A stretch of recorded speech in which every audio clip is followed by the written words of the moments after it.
नमस्कार, सुस्वागतम, वेलकम, अभिनंदन। मैं हूं आपके साथ आपकी अपनी होस्ट दोस्त डॉक्टर वायरा की आपका स्वागत अभिनंदन करती हूं आपके मेरे और माता रानी के इस खूबसूरत से यूट्यूब चैनल पर। कैसे हैं आप? दिन दुगनी रात चौगनी तरक्की करें, माता रानी की असीम कृपा पर बनी रहे और लाइफ में कभी किसी चीज की कोई कमी आपको ना रहे। कैसा है मेरा ये संसार? आज हम बात करें दुर्गा अष्टमी की और मैं बहुत खुश हूँ जब मैं आपसे 3 जुलाई गुरुवार वाले दिन की दुर्गा अष्टमी की बात कर रही हूँ, क्योंकि आज से ठीक कुछ चंद दिन बाद यानी 11 जुलाई से सावन का पावन महीना शुरू हो रहा है। 6 तारीख को भगवान जी जो है देव शयन एकादशी है, जब भगवान सोने के लिए जा रहे हैं। चतुर्मास आरंभ हो रहा है, मतलब सारे तीज त्योहार फेस्टिवल सजना सवरना नए कपड़े ओए हुए आनंद की अनुभूति प्राप्त होने वाली है। दुर्गाष्टमी की पहले बात कर लेते हैं। आगे भी मेरे सारे वीडियोस को देखते रहिए, क्योंकि आपको बहुत चमत्कारी धमाल बहुत सारे उपाय और रेमेडीज मिलने वाले हैं। दुर्गाष्टमी की बात की जाए तो 3 जुलाई गुरुवार कब है दुर्गाष्टमी? शुक्ल पक्ष की अष्टमी तिथि को दुर्गा अष्टमी का व्रत किया जाता है। सावन के महीने से केवल एक ही दुर्गा अष्टमी कुछ दिन पहले हम दुर्गा अष्टमी की बात कर रहे हैं। देखिए, दुर्गा अष्टमी की अगर मैं आपको बात करूं तो मैं आपको बताऊं, दुर्गा अष्टमी शुक्ल पक्ष और कृष्ण पक्ष दोनों में आती है और विधि विधान से माँ का व्रत करने से सभी मनोकामनाएं पूर्ण होती है, माँ की अति कृपा पर बनती है। लेकिन मैं आपसे ऐसा बिल्कुल नहीं कहूंगी कि दुर्गा अष्टमी पे आप केवल व्रत ही करें। अगर आप पूजा भी कर रहे हैं और इस तरह से माँ की पूजा कर रहे हैं कि आपको सुबह सवेरे जल्दी उठना है, स्नान करना है, घर के मंदिर को साफ करना है, चौकी पे लाल कपड़ा बिछाना है, उस पे माँ की मूर्ति तस्वीर की स्थापना करनी है, माँ का जल से अभिषेक करना है, हाथ में गंगा जल लेके संकल्प करना है कि मैं आज आपका दुर्गा सप्तशती का पूरा पाठ करूंगी, दुर्गा चालीसा का 108 बार पाठ करूंगी, या मैं कुछ मंत्रों का जाप करूंगी, या मैं व्रत रखूंगी। जब माँ को पंचामृत अर्पित करे तो लाल चंदन फूल फल माला पहना के माँ का श्रृंगार करें। माँ की पूजा में माँ को श्रृंगार सिंदूर अर्पित जरूर किया जाता है, घी का दीपक जलाया जाता है। और जब आप घी का दीपक जलाए तो उसमें भी मैं आपसे कहूंगी थोड़ी सी हल्दी आप अर्पण जरूर करें, तो आपके ऊपर भगवान की विशेष कृपा बनी रहेगी। इसके बाद माँ दुर्गा को भोग अर्पित करें।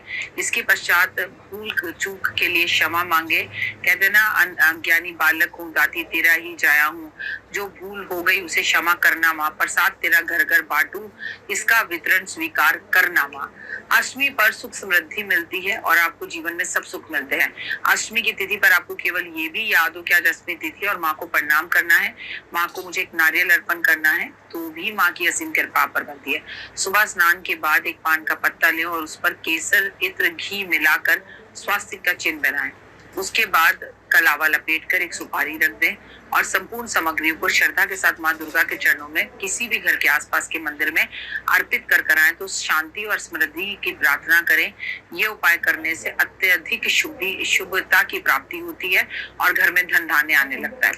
धन की कमी को दूर करने के लिए आपको एक और उपाय बताऊंगी। दुर्गा अष्टमी के दिन अपने घर में मंदिर में पूजा स्थान पे आपको ये साधना जरूर करनी चाहिए। गाय के गोबर के उपले पर पान की लौंग, उसे पहले उपले को गाय के उपले को गैस पे तेज गरम कर लें, उस पर पान रखें, लौंग रखें, कपूर इलायची गूगल थोड़ा सा मीठा गुड़ और मिठाई रखें, फिर उसे जलाकर उसकी धुनी माँ को अर्पण करें। माना जाता है कि इस उपाय से माँ इतनी प्रसन्न होती है, जो पान जलने पर उसकी खुशबू आती है वो घर की दरिद्रता को पूरी तरह से दूर कर देती है और पॉजिटिविटी आती है। सोचिए, नॉर्मली ये सारे उपाय हम दुर्गा माँ के जितने भी माँ की पूजा पाठ आराधना अर्चना का समय है हम नवरात्रों में करते हैं, लेकिन अगर कोई भी महिला इसे हर अष्टमी पर शुक्ल पक्ष और कृष्ण पक्ष की कर रही है तो माँ की कितनी विशेष कृपा पर होगी। दुर्गाष्टमी के दिन माँ भवानी की विशेष रूप से पान का बीड़ा अर्पण यानी पान का भोग जरूर लगाना चाहिए। माँ को पान बेहद पसंद है।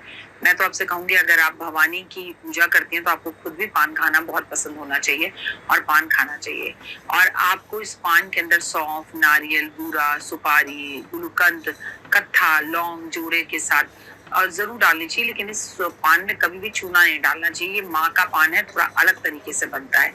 इसमें आप एक पतासा भी डाल सकते हैं। इस पवित्र पान को माँ को अर्पित कर कर अपने करियर व्यापार में बाधाओं को, जो आ रही है आपकी बाधाएं, उन्हें दूर करने का निवारण माँ से प्रार्थना करें तो वो सब दूर होती हैं।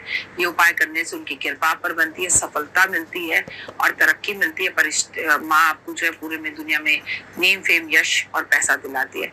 दुर्गाष्टमी पर क्या ना करें? दुर्गाष्टमी के दिन व्रत करने वाले लोगों को अशुद्ध भोजन करने से बचना चाहिए। दुर्गाष्टमी पे मन किसी भी प्रकार की नकारात्मक विचारों को ना आने दे। दुर्गाष्टमी के दिन किसी भी से झगड़ा करने से बचे, अशुभ काम करने से बचे और नेगेटिव बोलने वालों से, वो देख वो क्या कर रही है, वो देख वो क्या कर रही है, उसका मजाक उड़ा, इसका मजाक उड़ा। तो ये तो 2025 है, 9 का नंबर है। मेरी बात मानिए कि अब की बारी आपकी, तो इन तरह के कष्ट और तकलीफों को दूसरों को ना दे और इन तकलीफों से बचे। मांस, अंडा, मछली, शराब, इन चीजों से दूर रहे, कोशिश करें। गुरुवार का दिन है, गुरुवार तो वैसे भी मैं कहती हूँ अपने घर पोछा भी मत लगाओ, शेव भी मत करो, कपड़े भी मत धो, नेल्स भी मत काटो। गुरुवार का दिन, इस दिन केले के पेड़ की पूजा भी आप पूरी श्रद्धा और भाव के साथ करेंगे। केला और केली का पेड़ मंदिर में दान करें, जितना ज्यादा हो सके हल्दी पानी में डाल के स्नान करें। आज माँ को भी हल्दी अर्पण जरूर करें। आज केले के पेड़ पर शहद का पानी अर्पण जरूर करें। आज केले के पेड़ पर बेसन के लड्डू अर्पण जरूर करें। आज केला खाए नहीं लेकिन दान करें उनको जो मंदिर के बाहर बैठे होते हैं, जरूरतमंद होते हैं। थर्सडे वाले दिन अगर आपकी तबीयत बहुत खराब हो और आपको लूज मोशन हो रहे हो और आपको डॉक्टर ये कहे कि आपको केला खाना चाहिए, इससे आपको काफी राहत मिलेगी, तो फिर दिन को नहीं देखना चाहिए। वार से बड़ा त्योहार होता है, वार से बड़ी मजबूरी होती है। थर्सडे के दिन तबीयत खराब हो, डॉक्टर केला खाने की सलाह दे रहा हो, तो भगवान को आगे हाथ जोड़कर उसे एक मेडिसिन की तरह आपको सेवन कर लेना चाहिए और किसी तरह के वहमों को मन में नहीं लाना चाहिए। क्योंकि देखिए, सावन का पावन महीना 11 जुलाई से शुरू हो रहा है, तो मैं आपके साथ सावन के सोमवार की डेट्स जो है वो शेयर करूं। पहला सोमवार 14 जुलाई को है, दूसरा सोमवार 21 जुलाई को है, तीसरा 28 को है और चौथा सोमवार 4 अगस्त को है। इस बार सावन के 4 ही सोमवार है। सावन में मंगला गौरी का व्रत भी रखा जाता है। 15 जुलाई को पहला व्रत है, 22 जुलाई को दूसरा व्रत है, 29 जुलाई को तीसरा व्रत है और 5 अगस्त को चौथा व्रत है। इससे भी आपको काफी राहत मिलेगी और जीवन में चेंजेस आएंगे। सारे उपाय करिए और अपने जीवन में परिवर्तन देखिए। उम्मीद है कि आपको मेरी वीडियोस पसंद आ रही होंगी और अगर हाँ तो प्लीज कमेंट्स में लाइक, सब्सक्राइब, शेयर जरूर करें। वीडियोस को पसंद करें और अपना प्यार यूं ही हमेशा हमारे पर, मेरे संसार पर बना रहे। भगवान का, माता रानी को जय माता दी लिखते रहिए, क्योंकि जय माता दी लगातार लिखना भी अपने आप में एक बहुत बड़ी रेमेडी है। फिलहाल के लिए ओए होए, जय माता दी।